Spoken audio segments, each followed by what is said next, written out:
Meeting some of the candidates that could shape the District 51 school board come this fall.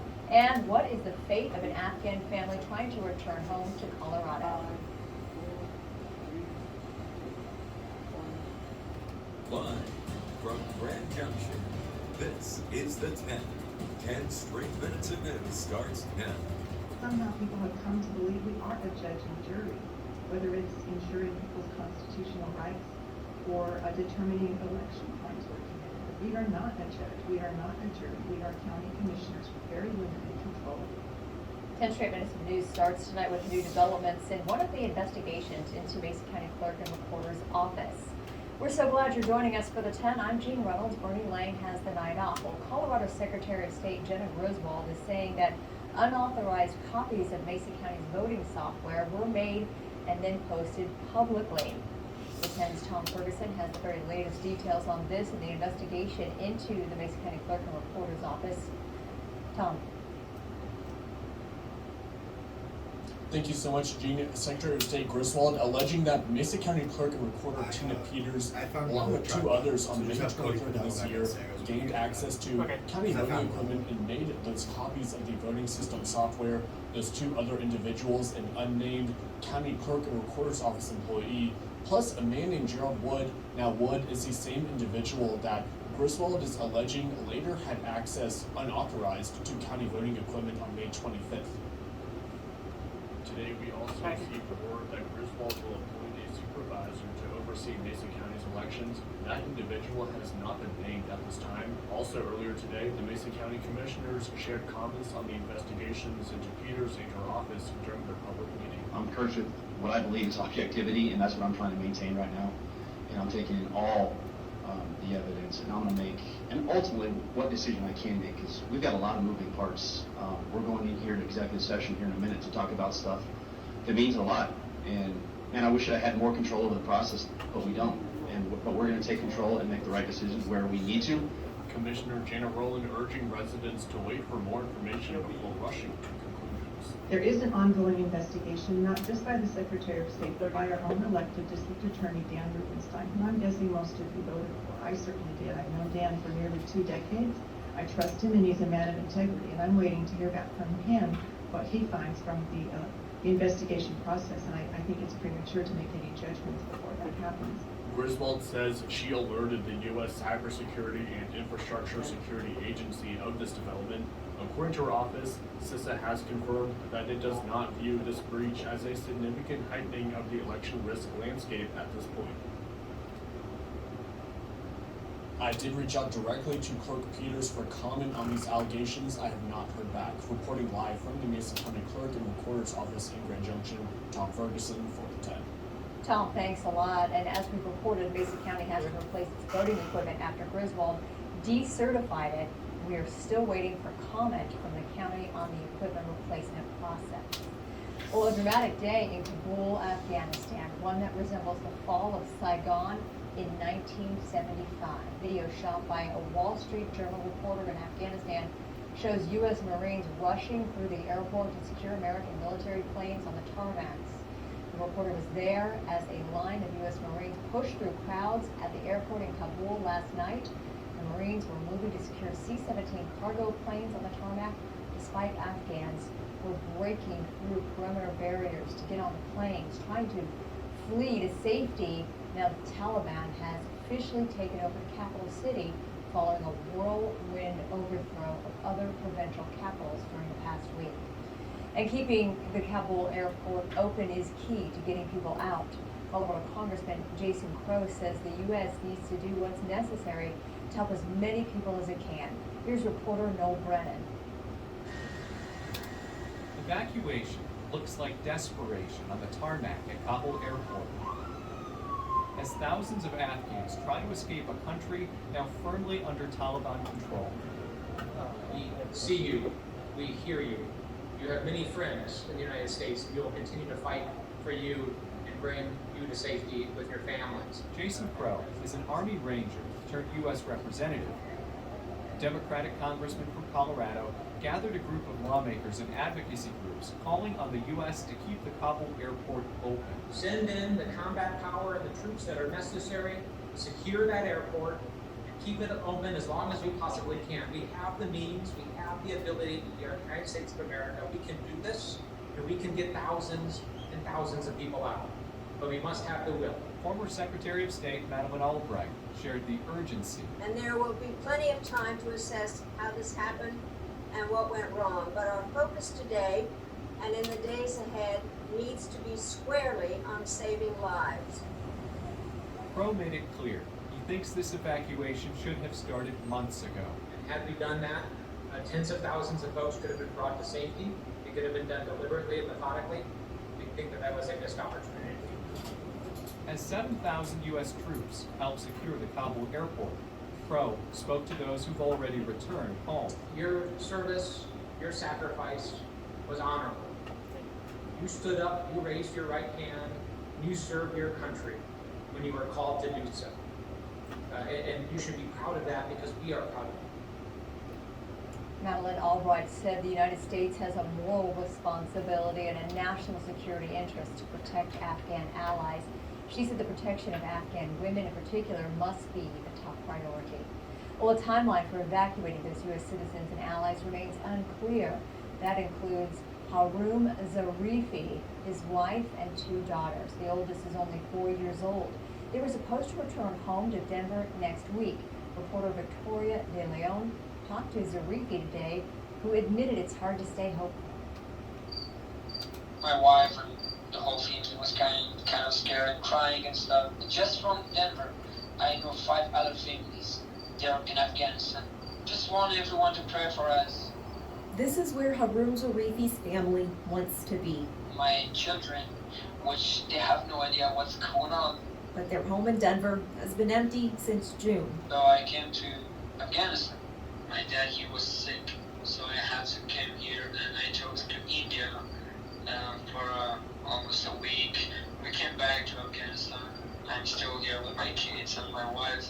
Monday morning, Haroom could only talk to us through a phone call. And we're right now, we are full of electricity, there's no power. In the midst of chaos. Now the airport is controlled by America, but it's out of control. And Taliban's on the gate, and they're doing a blind shooting. So I couldn't give myself the courage to go closer for my own safety and my family. Thousands of miles away from the violence is a quiet neighborhood, waiting for their return. When I see these pictures, it's me and my older daughter when I was in my house in Denver. So I'm trying to think positive, but still I'm thinking like I'm not gonna go back anymore. Hopefully I can make it. For now, it's unclear how much longer this house will miss its family. We need help now as a citizen. It's our right to ask for help from the U.S. In 1886, the Teller Indian School, also known as the Teller Institute, was created in Grand Junction, and it received its first group of students a year later. The Colorado Department of Human Services created the Teller Institute Task Force to work in collaboration with tribal leaders and experts like state archaeologist Dr. Holly Norton on proper actions to take pertaining to the property. Dr. Norton's job is to gather as much information as she can so the tribes and the CDHS can make informed decisions on what happened to the property. The current footprint of the property is not the historic footprint of the property.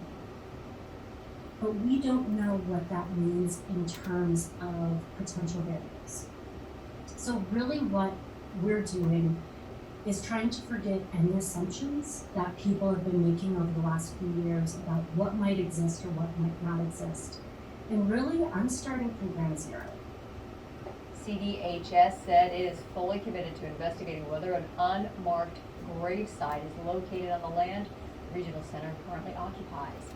Well, the District 51 school board elections are coming up in just a few short months, and the candidates are starting to prepare their campaigns. With completed petitions due to the superintendent next Friday, the candidates will be looking to address an assortment of issues with the majority of students back in a classroom this school year. The key topic all the candidates agree on is transparency. They all agree that making decisions in the public eye is very important to the community to foster trust, especially when it's related to how tax dollars are spent in our schools. Number one, classroom sizes. We have to bring that down immediately to give our students a chance and our teachers a chance. Second is making sure we get the funding for our students most in need, especially our special needs students. That's close to my heart.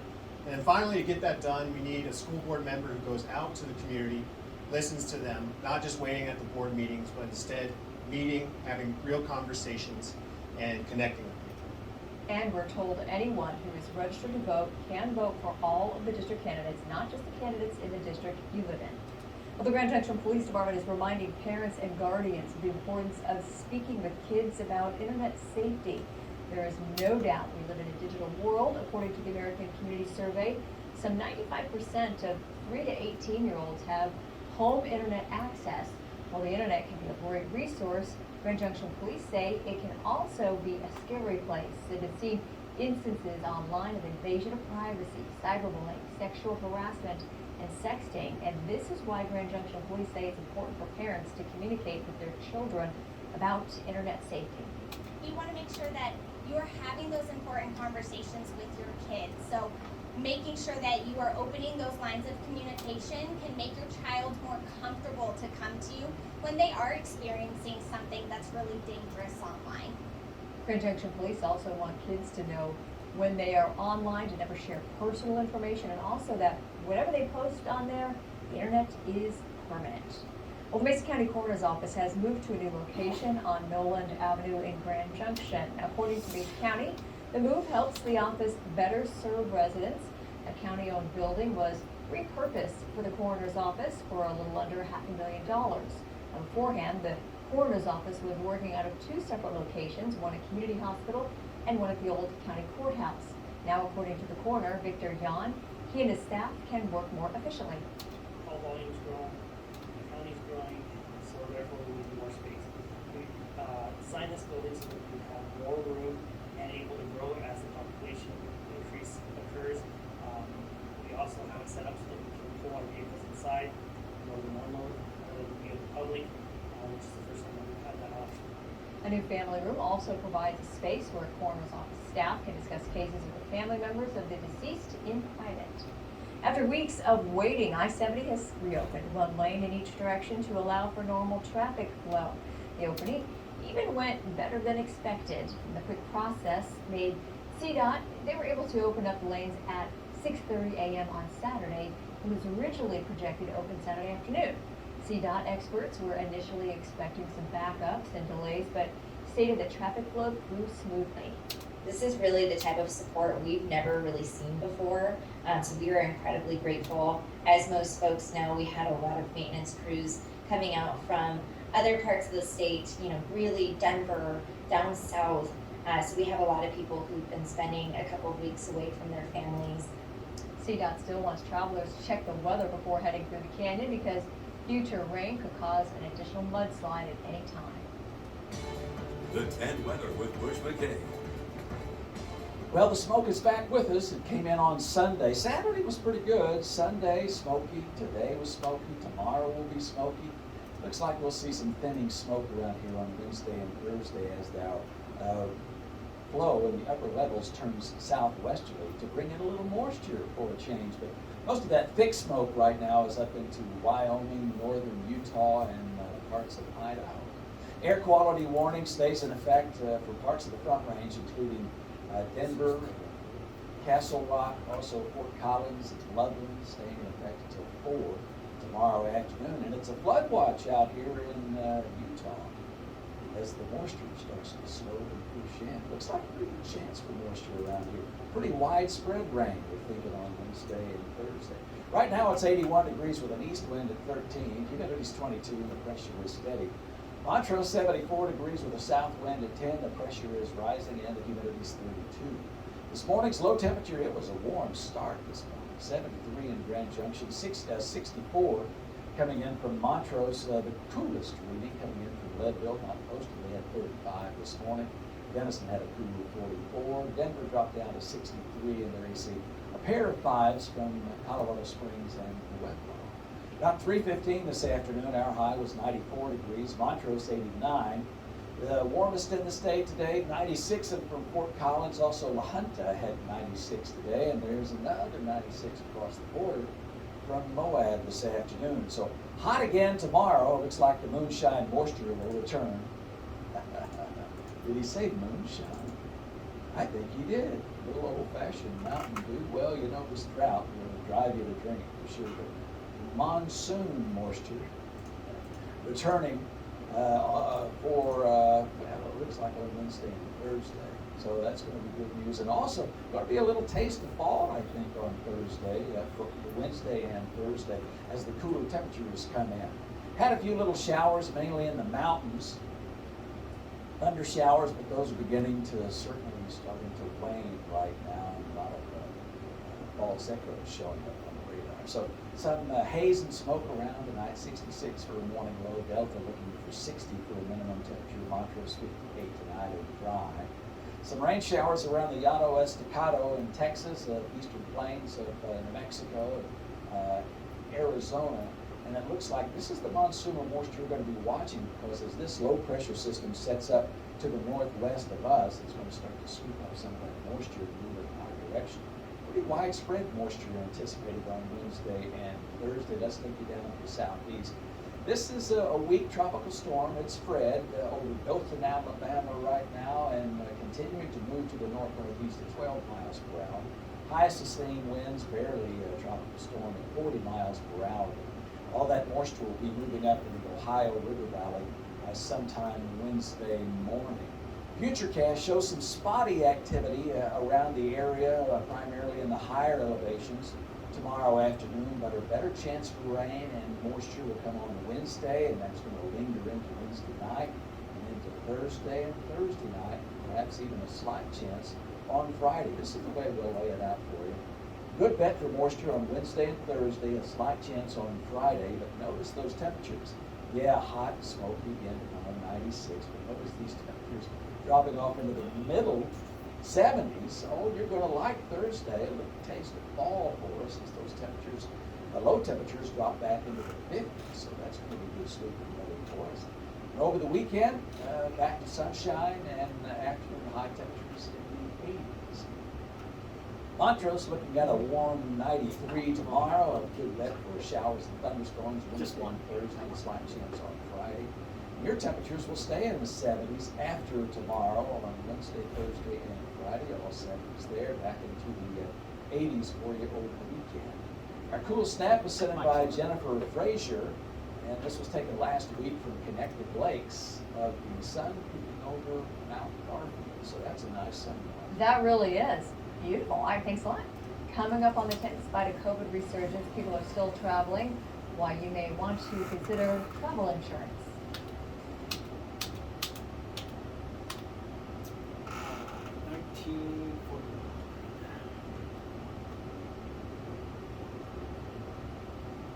49.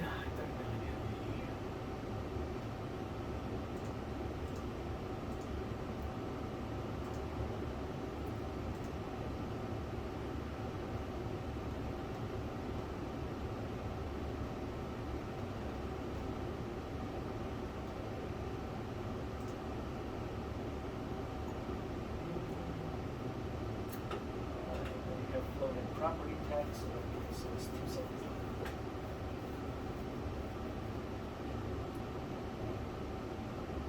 And you still have your back.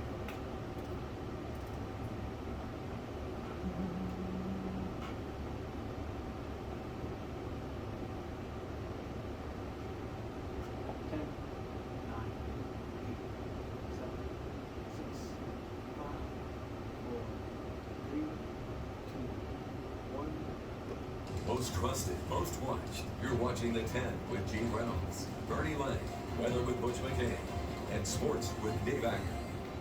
Well, today was the last Stuff the Bus event of the year and a big check presentation from this year's Stuff the Bus School Supply fundraiser. This year's Stuff the Bus Supply Drive gathered enough school supplies from our community to pack over 45 boxes to send to D51 elementary and middle schools. The D51 high schools, on the other hand, receive a check instead of supplies due to the difference in needs of older Americans. stuff the bus is filled with many supplies that we then turn around and distribute right back to our elementary and middle schools. But we realize that there are different needs at high schools as far as school supplies are concerned. And so we write them a check from the donations that we receive from the community to have them select exactly what they think would be perfect at their high school. And the check is for a total of $2,100 and some change, which would equal out to about $400 per high school in the district. Air travel demand is soaring, but with a recent surge in COVID cases, the demand for travel insurance is soaring too. Contessa Brewer has more. Good morning. If there's one thing travelers learned in the pandemic, it's that stuff happens. I was pretty concerned that it wouldn't happen pretty much right up until about 3 weeks before we left. So Michonne Hayes didn't balk at buying travel insurance when she booked her trip for June to Turks and Caicos. It was about $300 for our family of 4, so it was very affordable for a week-long stay. Turks and Caicos is joined other destinations, requiring tourists carry coverage in case something happens. Allianz, one of the biggest insurers, says claims have skyrocketed 75% since the pandemic began. And demand for travel insurance has soared too. SquareMouth, an online broker for travel insurance, says its sales have grown 67%. There's certainly been an increase in awareness, a huge change to our demographic. Our average traveler is about 10 years younger than they were before COVID. Moncrief says all 20 insurers SquareMouth works with offer policies that cover coronavirus if you catch it. But if your travel plans are disrupted by advisories, border closures, quarantines, that may require a cancel for any reason policy. SquareMouth says travelers can expect to pay about 40% more for that coverage and likely won't get fully reimbursed. Of course, without coverage, travelers will be shelling out the full 100%. I was more concerned with the cost of having to stay an extra 10 days during a quarantine, which would have been a big hit for us financially that we weren't prepared for, so I was happy to have that insurance. Some credit cards may include travel protection, and you can often buy insurance when you book your trip online. Alrighty, and coming up in sports, CMU announcing a new hire on campus for the swimming and diving team, and it's somebody with more than 20 years of experience. I'll have more details when we come back.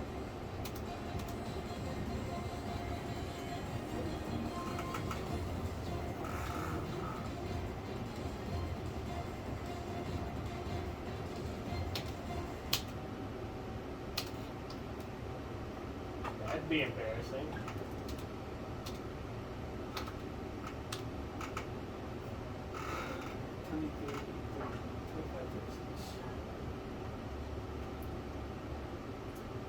We are exactly on 10, 9, 8, 7, 6, 5, 4, 3, 2, 1. Now, the 10 Sports with Kenny Backer. All right, welcome back to the Sports Desk, everybody. We have everything going on tonight from preseason polls to athletes trying to do their part outside of sports here. But first, we're going to start with some news coming from CMU's campus earlier today, as the swimming and diving head coach announcing that William Billy McGowan is a veteran coach with over 20 years of experience and has been named the Mavs' new diving coach. McGowan joins the team after serving a similar role for the last 4 years at Iona College in New Rochelle, New York. That's a D1 program. He also served as the head coach for Purchase College's high dive junior Olympic team. McGowan also founded and served as the head coach for the Marlins Diving Club for 5 years in Greenwich, Connecticut, where he led the team to back-to-back regional championships in 2009 and 10, and a 5th place finish at Nationals that year as well. McGowan also has coached at Pace University, University of Illinois, and Stony Brook University. So good luck for that team. And in the big leagues, both good and bad news for the Rockies. This game just finishing up moments ago. The bad news is they were playing this guy named Fernando Tatis Jr., who's just one of 5 players in Major League Baseball with over 30 home runs this year. And the crazy part is that he's played 30 less games than everybody else on that list. He came back from injured reserves last night, went 4 for 5 with 2 home runs. Luckily for us, though, you didn't do that again tonight. So the good news is they returned home. The Rockies, after a 6-game road trip, they only won 1 game, and they tapped into that magic. How'd they do somehow while playing at Coors Field?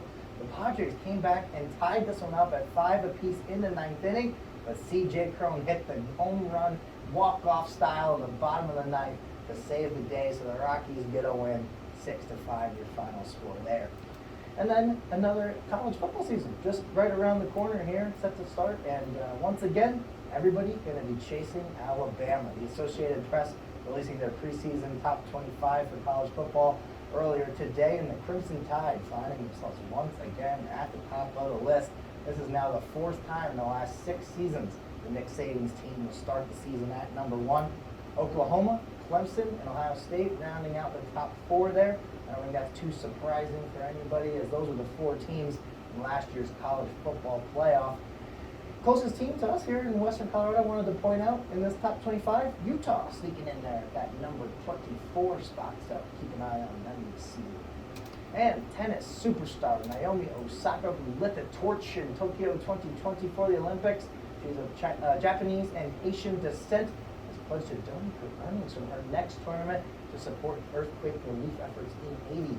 Osaka made the announcement on Twitter Saturday that she's the number 2 seed in this next week's Western and Southern Open in Cincinnati, so hopefully she'll place fairly well and get a big chunk of money. And the 4-time Grand Slam champion made the pledge in response to the 7.2 magnitude quake that struck Haiti on Saturday. So far, more than 1,200 people are confirmed dead, and at least 5,700 were injured in Saturday's earthquake. So, very, very good to see her stepping up there outside the box and donating, spending your own money from those winnings to help all those people.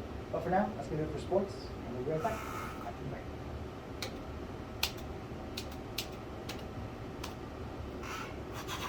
31-17.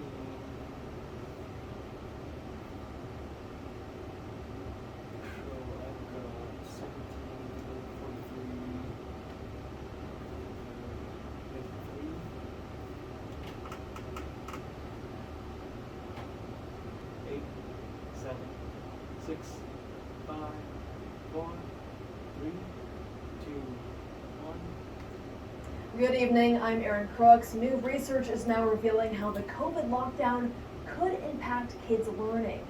Tomorrow on Daybreak, a closer look at why combining science and reading may help young students to thrive. Everybody join us starting at 5 a.m.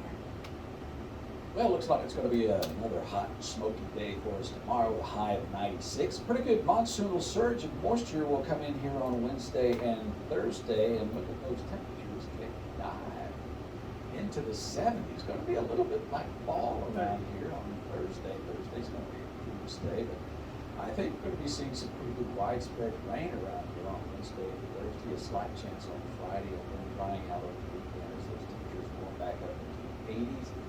Montrose looking for a pretty good bet for moisture on Wednesday and Thursday, a lesser chance on Friday. We're going to stick with the 70s Wednesday, Thursday, and Friday, and then warm it back up to the 80s on Saturday. 3, 2, 1. All right, see you tonight, or tomorrow.